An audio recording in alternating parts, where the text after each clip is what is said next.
അമ്മായി എന്ത് പറയും? ഓ പിന്നെ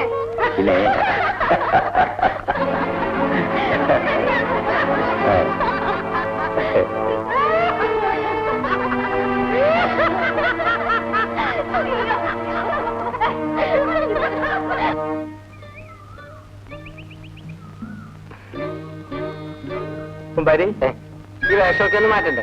കുളിക്കാൻ അപ്പുറത്ത് മറപ്പരയുണ്ട്. ഈ മേരിക്കുട്ടി, മേരിക്കുട്ടിയെ എന്താ ചേച്ചാ? കുളിക്കാൻ ഇച്ചിരി വെള്ളം കോരി വയ്ക്ക. കുളി കഴിഞ്ഞിട്ട് ഇത് ഉടുക്കാം. മേടിച്ചിട്ട് ഞാൻ ഇതുവരെ ഉടുത്തിട്ടില്ല. അമ്മച്ചേ, അമ്മച്ചേ, എന്നതാടാ? അലക്കിട്ടിരിക്കണ തോർത്തിക്ക് എടുത്തേ. നീ ഇങ്ങോട്ട് വന്നേ. ആ ചെറുക്കന് കുടിക്കാൻ വല്ലതും വേണമെങ്കിൽ വാങ്ങിച്ചു കൊടുക്ക്. ചോദിക്കട്ടെ. കുമ്പാരി, കുടിക്കാൻ എന്തെങ്കിലും? ഇപ്പോഴൊന്നും വേണ്ട. ഇവിടെ അടുത്തൊരു ഉഷയുണ്ട്. ഉഷ? ഉപഷാപ്പ്. നല്ല ഒന്നാം തരം കള്ളു കിട്ടും. ചമ്മണമേ അടിച്ചോണ്ട് വരാം.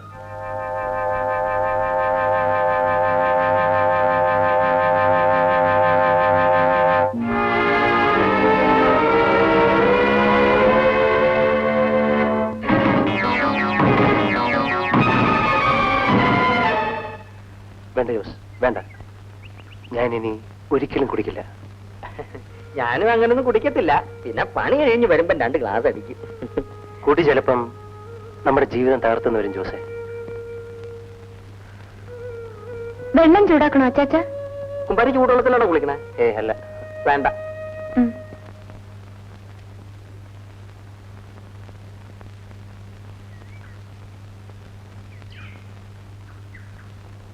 മണി 10 ശാന്തമ്മേ. ഡോക്ടർ ഇതുവരെ കണ്ടില്ലല്ലോ. പ്രസവ കേസിന് പോയതല്ലേ, 2ലൊന്നും അറിയാതെ വരാൻ പറ്റുമോ? ഡോക്ടർക്ക് 100 ആയിസ. ദേ വരുന്നുണ്ട്. നമസ്കാരം. കാത്തിരുന്ന് മുഷിഞ്ഞായിരിക്കും. ഞാൻ ആ വസ്തിന്റെ മകളെ പ്രസവത്തിന് പോയത്. കൊച്ചു തല തിരിഞ്ഞ് അകത്ത് കിടന്നത് നേരെ ആക്കി പുറത്ത്. കൊച്ചിന് കുഴപ്പമൊന്നുമില്ലല്ലോ. പക്ഷെ തള്ള കാര്യമായി. അയ്യോ,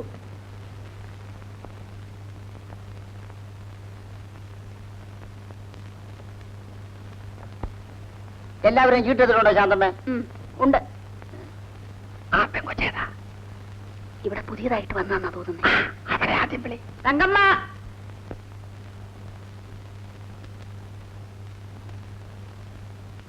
ഇരിക്കൂ. എന്താ? ഇവക്കൊരു പല്ലുവേദന. ഓഹോ, വരണം. നിങ്ങൾ അവിടെ നിൽക്കണം.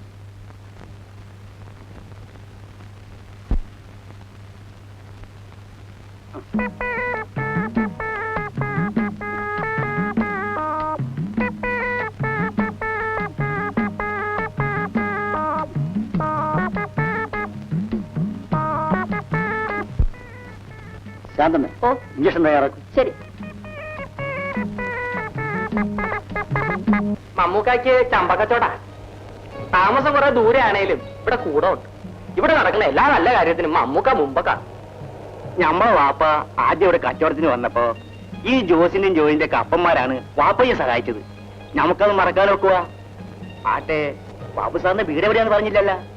കുറച്ച് ദൂരെയാ. ജോസേ, ജോസേ, ഒരു 10 രൂപ കാശ് കണ്ട്. മോനൊരു കുറവില്ല. നമ്മുടെ രാജപ്പൻ ഡോക്ടർ ഒന്നുകൂടി കാണിക്കാനാ. കുഞ്ഞിനെ അങ്ങനെ ഇരിക്കാണ്ട് കല്ലിക്കുട്ടി. ഒരു കുറവുമില്ല ചേട്ടത്തി. കുഞ്ഞിന് എന്താ അസുഖം? വയറ്റിളക്കം ചെറുതിൽ പോവാ. രാജപ്പൻ ഡോക്ടർ ഗുളിക തന്നു. അതിന്റെ പകുതി കൊടുത്ത പിന്നെ വയറ്റിന് വെള്ളം പോലെയാ പോകുന്നേ. എന്ത് മരുന്നാ കൊടുത്തത്? ഒരു വെളുത്ത ഗുളിക ഇതാക്കിട്ട്. ഞാനൊരു മരുന്നിനെ കുറിച്ച് തരാം, മേടിച്ചു കൊടുക്കാം. സംശയിക്കണ്ട, മേടിച്ചു കൊടുത്തത്. ജോസേ, ഇച്ചിരി കടലാസം മേടിച്ചു തന്നെ. മേരിക്കുട്ടി, ഒരു കടലാസം പെൻസിലിംഗ് എടുത്താടി. കുഞ്ഞിനെ ഇങ്ങോട്ട് തന്നത്. അല്ല, സാറിന് മരുന്ന് കുടിക്കാൻ അറിയാവാ?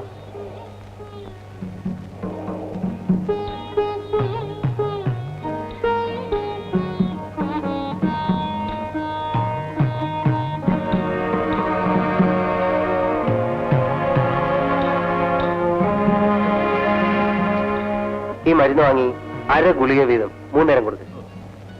കാശ് വേണ്ടേ? അത് ഞാൻ മറന്നു. മോനെന്ത് പറ്റിയടാ?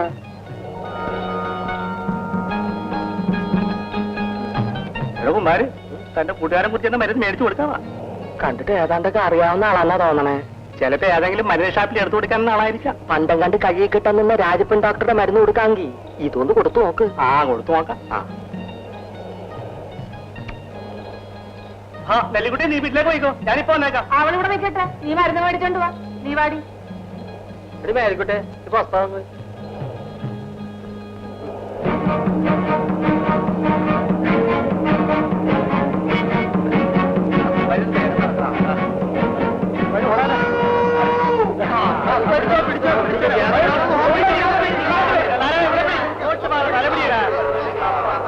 തെന്നാല് കാറ് കാണുന്നുണ്ടല്ലോ. ആ കാറ്റുണ്ടല്ല, കാറ് മാറും. വരി, നമ്മുടെ ചങ്ങായിക്കും വെള്ളത്തിൽ പോരണമെന്നുണ്ട്. ആരെ ബാബു സാറോ? ആ വേണ്ട വേണ്ട, കടൽ ചൊരിക്കിന്റെ വാളടിക്കും സാറേ. അത് സാരമില്ല. സാരമുണ്ട്, ഞങ്ങള് വള്ളത്തിൽ പോയി മീൻ പിടിച്ചുകൊണ്ടുവരാം. സാറ് ഈ കരക്കിരുന്നാ മതി.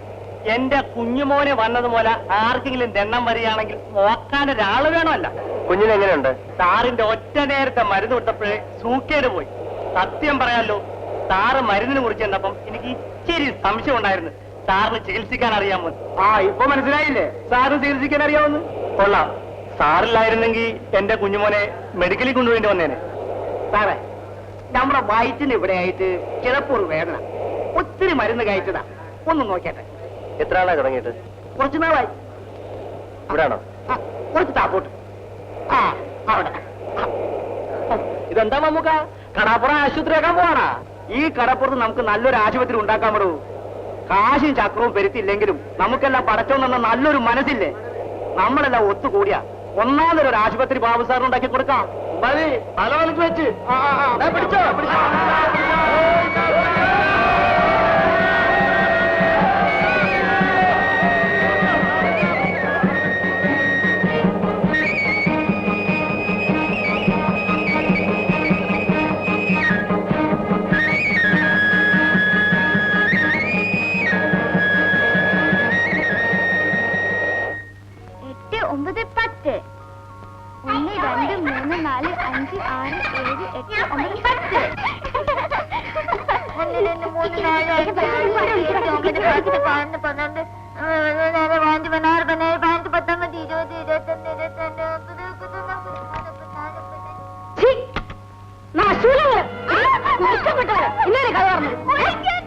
ഒഴിക്കാനുള്ളൊരു സ്ഥലം നേരായ കവാട്ട് തുറന്നത് നിന്റെ കാലിനെ പിടിപെടാക്കും.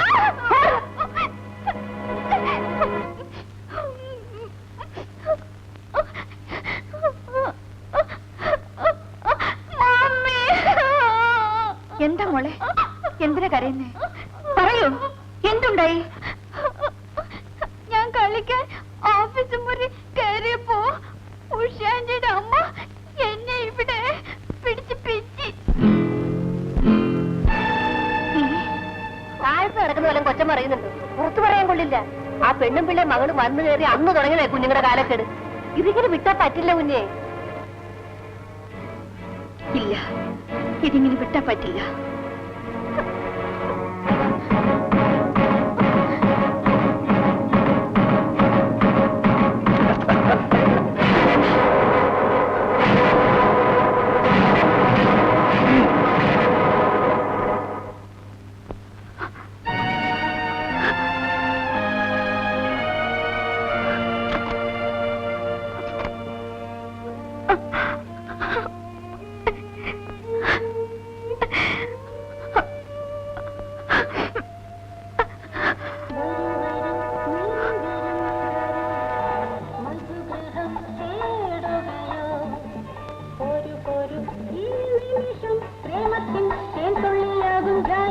എന്റെ കുടുംബജീവിതം തകർക്കാനാണോ നിങ്ങളിവിടെ വന്നിരിക്കുന്നത്? ഇത് നല്ല കൂത്ത്. നിന്റെ കുടുംബജീവിതം ആര് തകർത്തുന്ന നീ പറയുന്നത്? ആര് തകർത്തുന്നോ? ചെന്ന് നോക്കൂ, എന്റെ ഭർത്താവിന്റെ കൂടെ നിങ്ങളുടെ മോള് കിടക്കുന്നത് നിങ്ങൾക്കത് അറിഞ്ഞുകൂടല്ലേ? ഓ, ഇതാണോ കാര്യം? എന്റെ മോക്കെ, നിന്റെ ഭർത്താവിന്റെ ആവശ്യമൊന്നുമില്ല. അവക്ക് 100 പേരെ കിട്ടും. പിന്നെ അവനവളുടെ മുറച്ചെറുക്കനല്ലേ, എന്തെങ്കിലും കളി തമാശയൊക്കെ പറഞ്ഞിരിക്കും. അതിനകത്ത് ചാടേണ്ടിരിക്കുന്നു. തമാശയാണല്ലേ തമാശ? പ്രായമായ പെണ്ണൊരു പുരുഷനെ കെട്ടിപ്പിടിച്ച് കിടക്കുന്നതാണോ നിങ്ങളുടെ തമാശ? ഈ നിമിഷം മകളെ വിളിച്ചോണ്ട് ഇവിടെ ഇറങ്ങാം. അത് പറയാൻ നീ ആര്?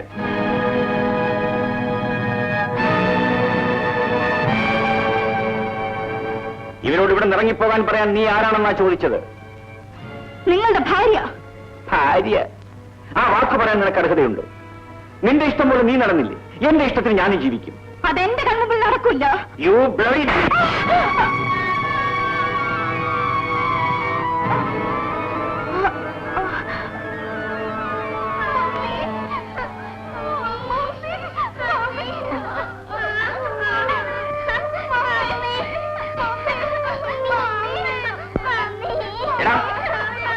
ശബ്ദിച്ചു പോകരുത്. ശബ്ദിച്ചാൽ എല്ലാത്തിനും ഞാൻ കൊന്നുകളയും.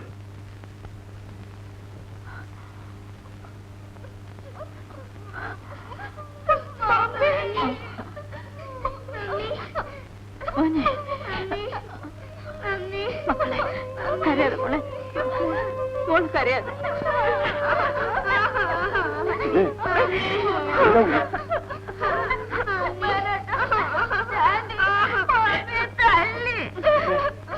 എന്റെ ഹേമം കുഞ്ഞിനെ തല്ലിയോ? കാര്യം എന്താ കുഞ്ഞെ? എന്നെ എന്റെ വിധിയാ കുമാരേട്ട. മക്കളെ,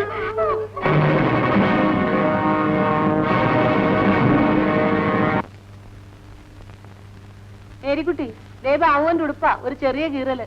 ഇതൊന്ന് തയ്ച്ചേ, ഇല്ലെങ്കിൽ അലക്കുമ്പോ മുഴുവൻ കീറിപ്പോവും.